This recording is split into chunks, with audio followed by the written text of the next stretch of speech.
पत्रकार परिषदेच्या निमित्ताने आपल्या सगळ्या जणांचं मी स्वागत करतो।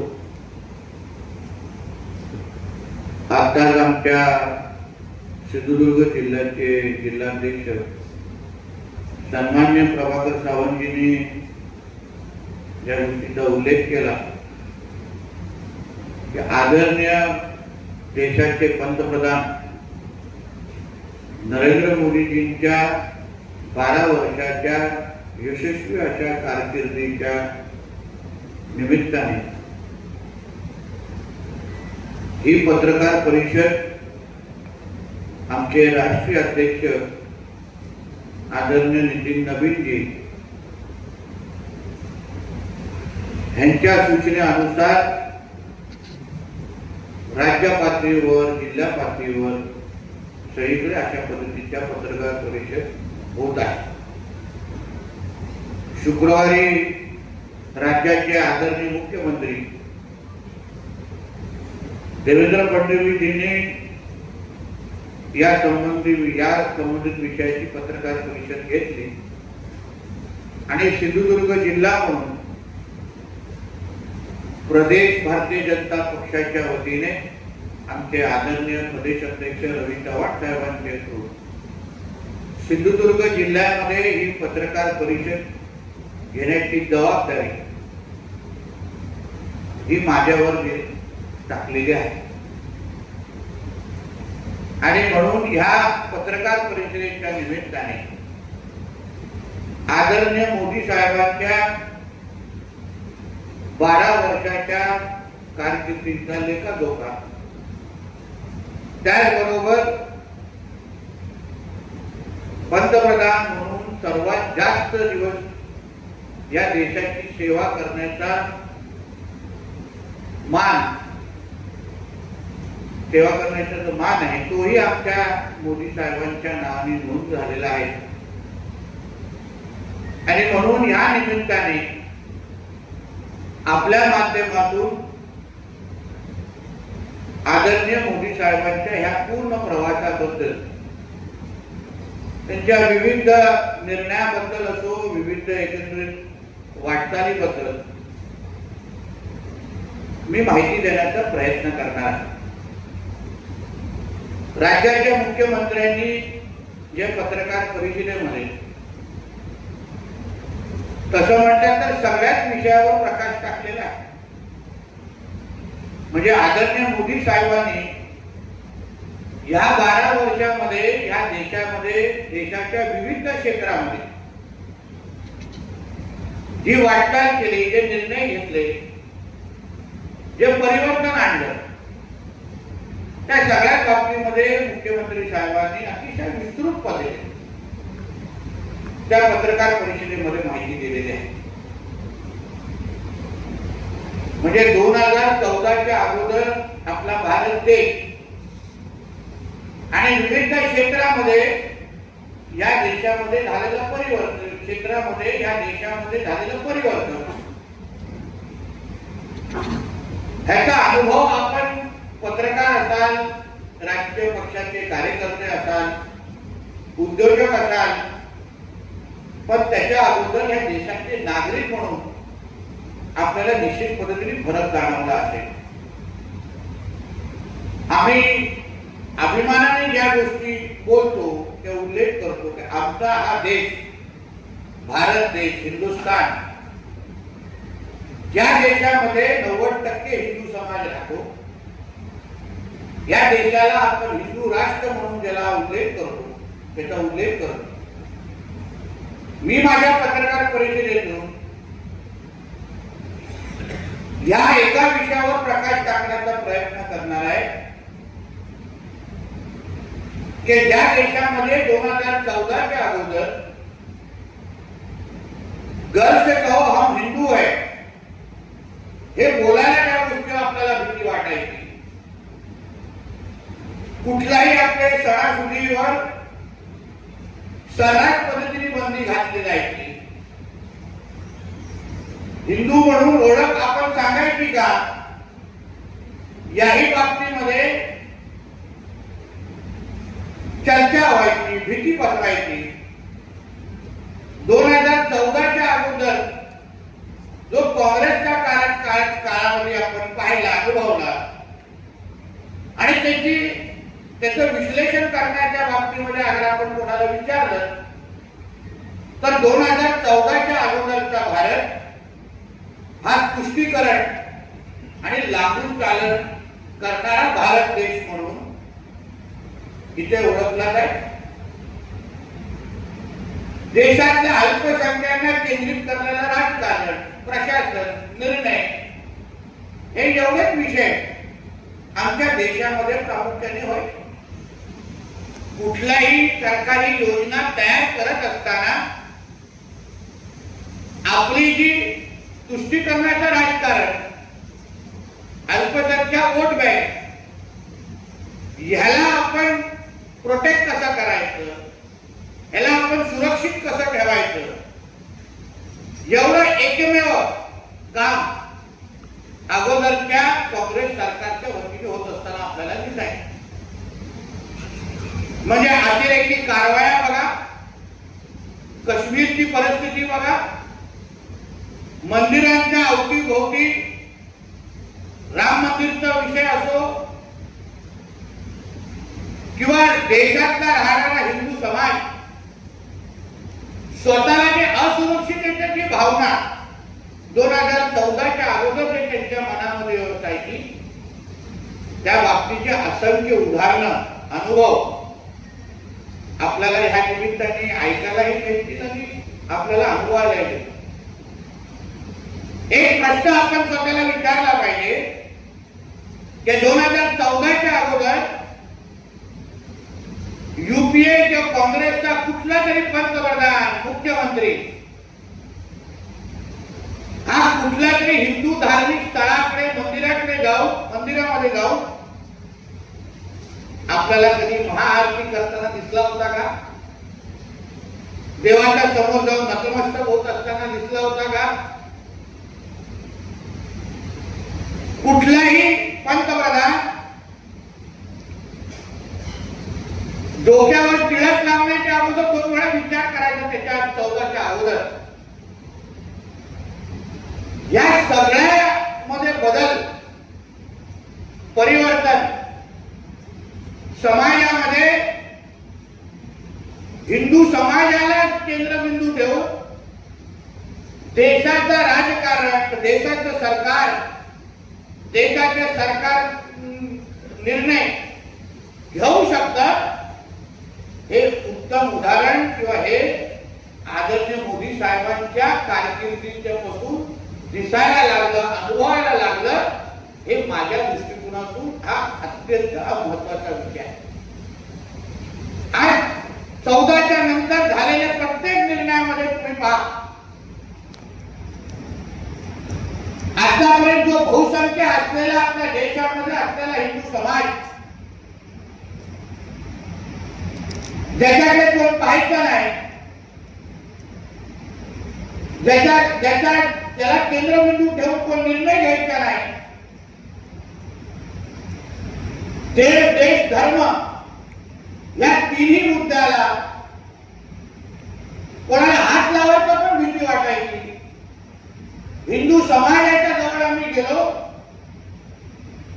तर असलेले आमच्या वोट बँक पॉलिटिक्सला धक्का लागू शकतो. हा 2014च्या अगोदरचा असलेल्या काँग्रेस सरकारचा केंद्रबिंदू होता. मग वक्फ सारखे कायदे, त्याच्यामध्ये हिंदू समाजाच्या असलेल्या हक्काची जमिनी ज्या पद्धतीने त्यांच्याकडून काढून घेतल्या गेल्या, वक्फ सारख्या कायद्यामध्ये असे काही अमेंडमेंट आणले गेले यूपीए सरकारच्या माध्यमातून, ज्याच्यामुळे असलेल्या हिंदू समाजाच्या जमिनी हे त्यांना न विचारता, त्यांची सहमती नसताना पण ही वक्फची जमीन आहे हे सांगून लँड जिहादच्या नावाने त्यांच्याकडून काढून घेणं, अशा पद्धतीचे असंख्य निर्णय 2014च्या अगोदर होत असताना आपल्याला दिसलेले आहेत.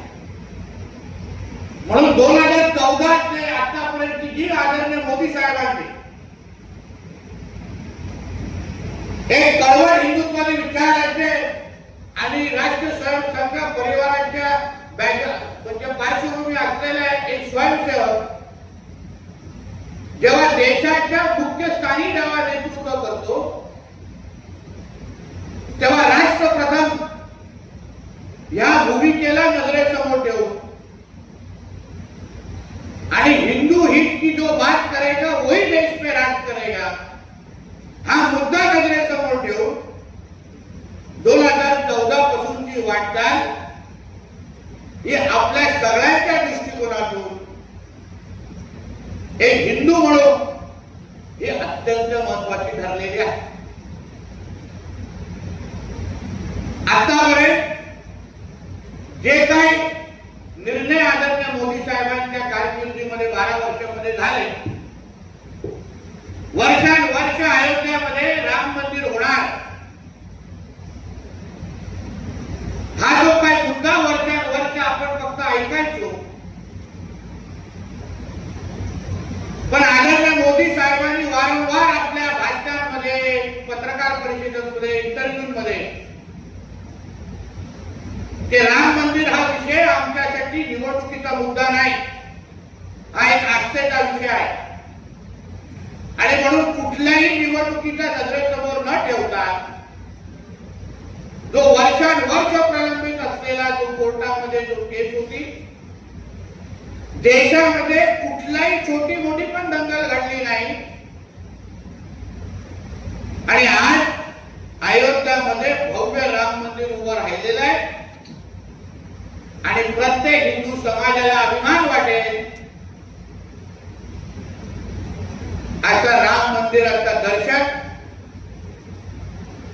आणि राम लल्लाकडे जाऊन आपण आशीर्वाद घेण्याची संधी आपल्या प्रत्येकाला चालून आलेली आहे. त्याचबरोबर काशी विश्वनाथ मंदिर असो, कॉरिडोर असो, उज्जैनचा महाकालेश्वर असो, असे असंख्य महत्वाची धर्मस्थळ ज्यांचा विकास करून धार्मिक पर्यटन आणि आपल्याला आपल्यासाठी जे आस्थेचे विषय आहेत त्यांना आदरणीय मोदी साहेबांच्या ह्या 12 वर्षांच्या कारकिर्दीमध्ये त्या धर्मस्थळांना विकसित करून आज जगाच्या पाठीवर त्या धर्मस्थळांचे नाव व्हावं, जगाच्या पाठीत कानकोपऱ्यातून लोक आज तिथे येतात, आशीर्वाद घेतात. अशा पद्धतीचा त्या धर्मस्थळांचा विकास आदरणीय मोदी साहेबांच्या 12 वर्षाच्या कारकिर्दीमध्ये आपल्याला अनुभव त्याला भेटलेला आहे. असंख्य महत्वाचे कायदे ज्याच्यामुळे आपले देवस्थान, आपली धर्मस्थळ हे सुरक्षित असली पाहिजे, सुरक्षित राहिली पाहिजे, या दृष्टिकोनातून असंख्य महत्वाचे निर्णय, धोरणात्मक निर्णय आदरणीय मोदी साहेबांनी या 12 वर्षांमध्ये त्यांच्या कारकिर्दीमध्ये घेऊन दाखवलेले आहे.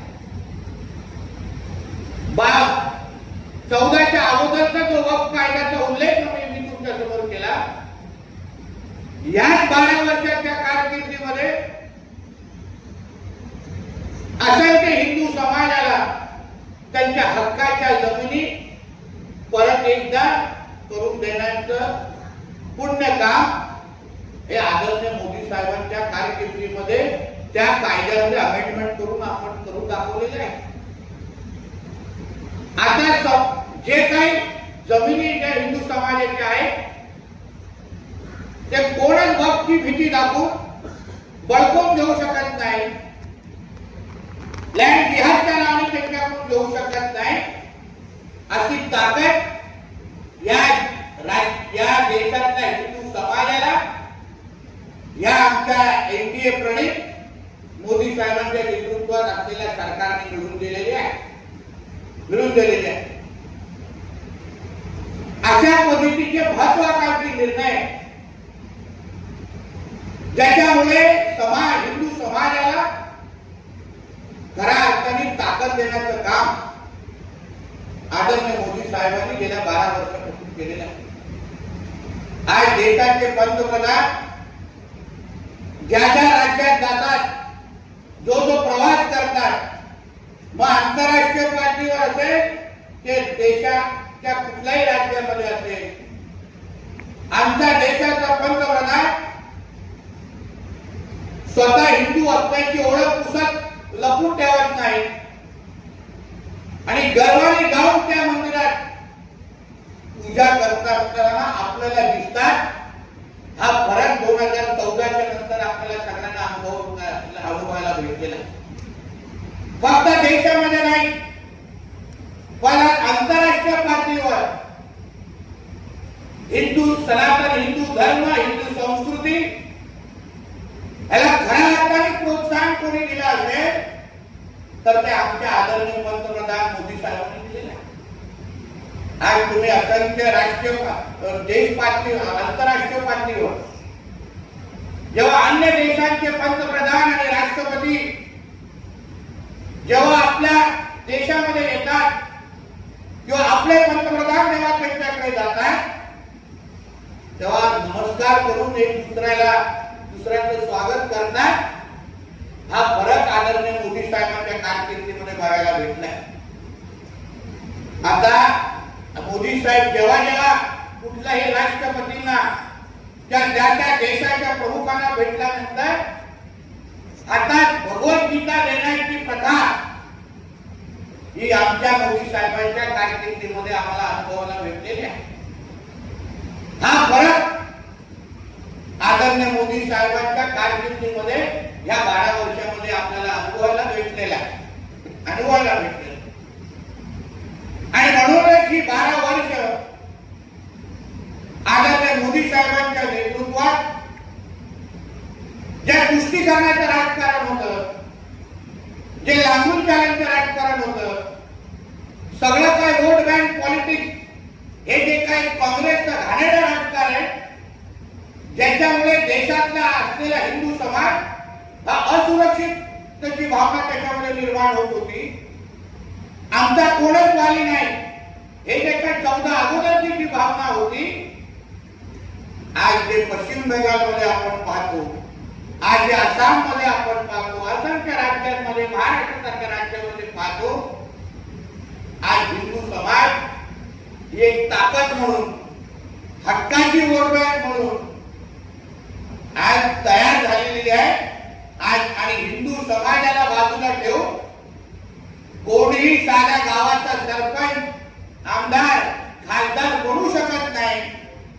हे जे काय वातावरण आज जे काय देशामध्ये निर्माण झालंय त्याचं सगळं श्रेय आमच्या आदरणीय पंतप्रधान मोदी साहेबांना आणि त्यांच्या 12 वर्षाच्या कारकिर्दीला आपण देऊ शकतो. पण त्याचबरोबर मी ह्याचाही उल्लेख करेन की या 12 वर्षामध्ये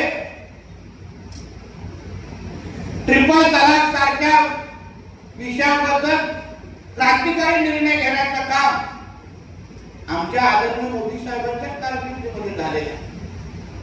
म्हणजे राष्ट्रभक्त मुसलमान जे जे ह्या राष्ट्रावर प्रेम करतात, जे जे ह्या तिरंग्याला आपला झेंडा ध्वज मांडतात, जे जे आमच्या समोर वंदे मातरम म्हणतात, त्या प्रत्येकाला तोच मान सन्मान देण्याचं काम आदरणीय मोदी साहेबांच्या कारकिर्दीमध्ये झालेलं आहे. पण जो जो आमच्या देशाकडे वाकड्या नजरेने पाहिजे, जो जो आमच्या देशामध्ये अतिरेकी कारवाई करण्याची हिंमत करेल, त्या प्रत्येकाला ऑपरेशन सिंदूर सारख्या निमित्ताने आमचा हा भारत देश हा हिंदू राष्ट्र म्हणून तुम्ही आमच्याकडे वाकड्या नजरेने बघू शकत नाही, हा कडक इशारा देण्याची हिंमत ही आमच्या मोदी साहेबांच्याच कारकिर्दीमध्ये आपल्याला पाहायला भेटली. नाहीतर 2014च्या अगोदर 26/11 सारखे हल्ले पाहिले, ट्रेन मध्ये आपण बॉम्बलास्ट पाहिलेले आहेत. तेव्हाचं जो काँग्रेसचं सरकार ज्या पद्धतीने अतिरेक्यांच्या समोर, पाकिस्तानच्या समोर ज्या पद्धतीने लोटांगण घालायचे, कुठलाही अतिरेकी हल्ला झाल्यानंतर काँग्रेसच्या कुठल्याही पंतप्रधानांना, काँग्रेसच्या कुठल्याही सरकारला कधीही पाकिस्तानला जाब विचारायची हिंमत व्हायची नाही.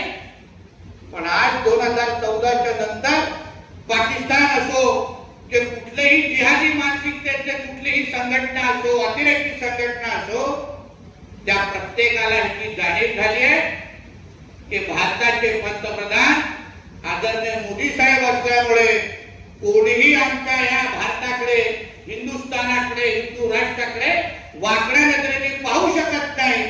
एवढा चांगली प्रतिमा ही आमच्या भारताच्या बाबतीमध्ये आदरयुक्त भीती ही भारताबद्दल, आपल्या देशाबद्दल निर्माण करण्याचं काम हे आमच्या आदरणीय मोदी साहेबांनी ह्या 12 वर्षामध्ये केलेलं आहे.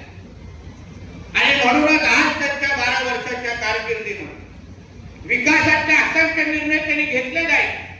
त्याच्यामध्ये प्रत्येक क्षेत्रामध्ये आज आपला भारत देश आज अर्थव्यवस्थेच्या यादीमध्ये, महासत्तेच्या यादीमध्ये आज अमेरिका, चीन आणि भारत या पहिल्या 3 क्रमांकावर आणण्याचं काम ज्या आदरणीय मोदी साहेबांनी केलेलं आहे.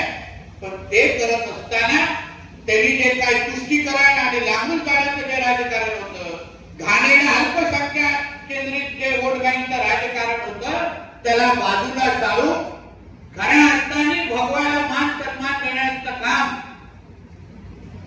हे आमच्या आदरणीय मोदी साहेबांच्या नेतृत्वात गेल्या 12 वर्ष आपल्याला अनुभवायला भेटलेला.